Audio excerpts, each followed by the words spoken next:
Hello guys, welcome to my YouTube channel. इस channel का purpose है आपको वेट मैनेजमेंट में हेल्प करना, यानी कि अगर आपको वेट गेन करना है, अगर आपको वेट लूज करना है, ये चैनल डेफिनेटली हेल्प करेगा आपको साइंस बेस्ड इंफॉर्मेशन के साथ। और अगर आप अपना वेट भी मेंटेन करना चाहते हो, यानी कि फिटनेस अचीव करना चाहते हो, तो yes, this is the platform. यहां पे आपको सीखने को बहुत कुछ मिलेगा। आज की ये वीडियो बहुत ही मजेदार होने वाली है, क्योंकि मैं आपको बताने वाला हूं कि आपकी फिटनेस के 4 पिलर कौन से हैं जिस पे बेस आप अपनी बॉडी को बहुत ज्यादा स्ट्रांग और इफेक्टिव बना सकते हो। तो चाहे आपका गोल वेट लॉस है, चाहे आपका गोल वेट इंक्रीज है, तो भी ये चारों पिलर आपको फायदा करने वाले हैं। इससे पहले कि हम इस वीडियो को शुरू करें, do not forget to press the subscribe button, do not forget to press the bell icon, क्योंकि जब भी नई वीडियो आए आप उसको साथ के साथ देख सको और सीख सको और खुद को फिट बना सको। आइए शुरू करते हैं वीडियो पहले पिलर के साथ।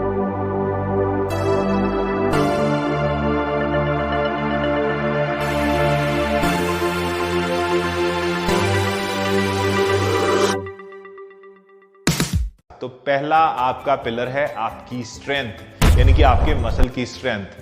वेट ट्रेनिंग उसके लिए सबसे इंपॉर्टेंट कंपोनेंट है फिटनेस का, क्योंकि आपको सारा दिन ग्रेविटी के अगेंस्ट काम करना है। आपको पूरे दिन में कभी ना कभी कोई ना कोई चीज उठानी पड़ सकती है, जिसके लिए भी आपको मसल की स्ट्रेंथ रिक्वायर्ड है। इनफैक्ट वेट ट्रेनिंग का सिर्फ ये मतलब नहीं कि आपको जिम में जाके बहुत हैवी डंबल्स या वेट उठाने हैं, आप अपनी बॉडी वेट को भी यूज करके वेट ट्रेनिंग कर सकते हैं। वेट ट्रेनिंग करने के और भी बहुत सारे तरीके हैं।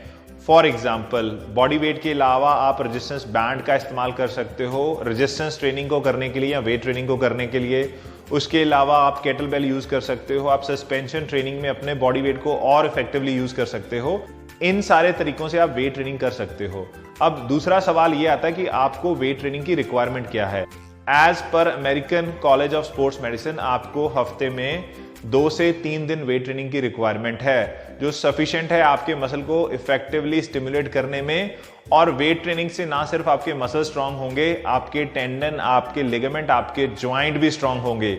इनफैक्ट आप चाहते हो कि बुढ़ापे में आपकी हड्डियां कमजोर ना हो और बाथरूम से गिरने से आपका कूला ना टूटे या हड्डियां ना टूटे, तो जरूरी है कि आप वेट ट्रेनिंग को या मसल स्ट्रेंथनिंग एक्सरसाइजेस को अपने रूटीन में जरूर शामिल कीजिए। इसके लिए आइडियल रैप रेंज है, कोई भी आप 8 से लेके 20 तक रेपिटेशन कर सकते हो, और 2 से 3 एक्सरसाइजेस आप अपने मसल ग्रुप की करेंगे तो वो इफेक्टिव रहेगा। नीचे एक बेसिक स्ट्रेंथ का प्रोग्राम मैं दे रहा हूं, and I believe that will help you to strengthen your muscle, या एटलीस्ट आप उससे अपनी फिटनेस जर्नी शुरू कर सकते हो।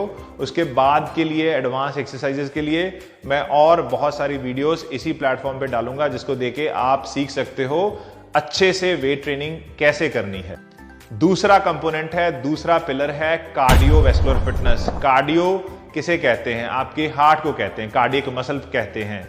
अब कार्डियक मसल के लिए जो ट्रेनिंग है, जिसमें आपका कार्डियोवैस्कुलर पूरा सिस्टम काम में आता है, उसको ज्यादा एफर्ट करनी पड़ती है। ये भी एक मसल है। तो ऐसी ट्रेनिंग जिसमें आपकी सांस चढ़ती है, आपका रेस्पिरेटरी मसल भी यूज होता है, उसे हम कार्डियोवैस्कुलर ट्रेनिंग कहते हैं। बहुत सारे तरीके हैं कार्डियो ट्रेनिंग को करने के। जनरली हम जिम में जाके ट्रेडमिल यूज करते हैं, जिसपे हम वॉक या रन कर सकते हैं, वो भी कार्डियो की एक्टिविटी है। क्रॉस ट्रेनर एक रनिंग का बहुत अच्छा ऑल्टरनेट है, जिसमें आपके जॉइंट पे स्ट्रेस नहीं पड़ता, वो भी कार्डियो की एक बहुत अच्छी ऑप्शन है। उसके अलावा साइकिलिंग है, उसके अलावा रोइंग मशीन है।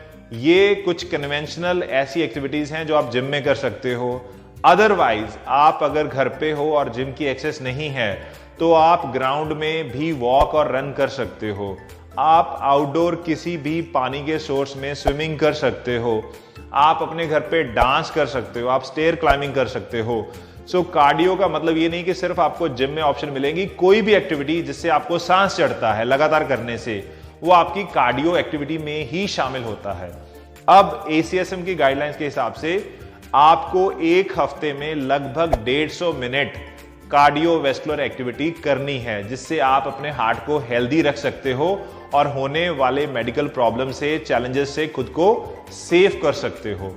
तो कोशिश कीजिए हफ्ते में एटलीस्ट 3, 4, 5 दिन अपने रूटीन के हिसाब से टोटल 150 मिनट कार्डियो को इफेक्टिवली करने की। तीसरा पिलर है, तीसरा कंपोनेंट है आपके कोर के मसल और उसकी स्ट्रेंथनिंग। इसको मैं अलग से इसलिए गिन रहा हूं, अगर आप बाकी कंपोनेंट पे काम नहीं भी कर पाए तो एटलीस्ट कोशिश कीजिए आपके इस मिड सेक्शन को स्ट्रॉन्ग करना। याद रखिए, मिड सेक्शन को स्ट्रॉन्ग करना है, पतला करने की कोशिश नहीं करनी है। उसके लिए आपको आपकी कार्डियोवैस्कुलर एक्सरसाइज और कैलोरी डेफिसिट और वेट ट्रेनिंग हेल्प करेगा। यहां पे हम कोर पे क्यों काम कर रहे हैं? क्योंकि ये सारे मसल्स आपके स्पाइन को प्रोटेक्ट करते हैं, आपके स्पाइन को स्ट्रॉन्ग करते हैं, तो इनकी स्ट्रेंथनिंग बड़ी क्रूशियल है। इसको ज्यादा नहीं करना, इसको कम नहीं करना, आपको रोज करने की जरूरत नहीं है। इनफैक्ट आप बाकी की जितनी भी एक्सरसाइजेस कर रहे हो वहां पे कहीं ना कहीं आपका कोर एंगेज हो रहा है। आप चल रहे हो तो भी कोर एंगेज है, आप स्क्वाट कर रहे हो तो भी कोर एंगेज है, आप बेंच प्रेस कर रहे हो तो भी कोर एंगेज है। तो इसके लिए आपको 2 से 3 एक्सरसाइजेस करनी है हफ्ते में, 2 से 3 दिन, दैट इज सफिशिएंट आपके कोर को इनफ स्ट्रेंथनिंग करने के लिए। चौथे पिलर की बात करते हैं, आपकी फ्लेक्सिबिलिटी। यस, फर्क नहीं पड़ता कि आप कितने स्ट्रांग हो, लेकिन अगर आप फ्लेक्सिबल नहीं हो तो आप छोटी सी चीज जमीन से उठाते हुए भी अपने बैक के मसल को पुल कर सकते हो, क्योंकि आपके हैमस्ट्रिंग या आपके ग्लूट या आपके लोअर बैक के मसल फ्लेक्सिबल नहीं थे। तो जरूर कोशिश कीजिए आप फ्लेक्सिबिलिटी रूटीन को अपना डेली रूटीन या हफ्ते में एटलीस्ट 3 दिन करने की, जिसमें आप सारे इंपॉर्टेंट मसल्स, सारे इंपॉर्टेंट ज्वाइंट को स्ट्रेच कीजिए, अच्छे से खींचिए। कोई भी स्ट्रेच आपको एटलीस्ट 15 सेकंड होल्ड करना है। आप 30 करेंगे तो और अच्छा होगा, 45 सेकंड करेंगे तो और अच्छा होगा, जिससे आपकी ग्रेजुअली मसल की लेंथ बढ़ेगी, उसकी स्ट्रेचिंग बढ़ेगी और आप बेटर फील करोगे और आपको इंजरी के चांसेस भी कम होंगे। तो इन चारों पिलर पे आप अपनी फिटनेस को खड़ा रखेंगे तो डेफिनेटली आपको ऑप्टिमम फिटनेस अचीव होगी और कोई आपको आपकी फिटनेस के लिए चैलेंज नहीं कर सकता। I hope you like the video. If you did, do not forget to share it with your loved one और कमेंट में लिखना मत भूलिएगा। See you guys really soon.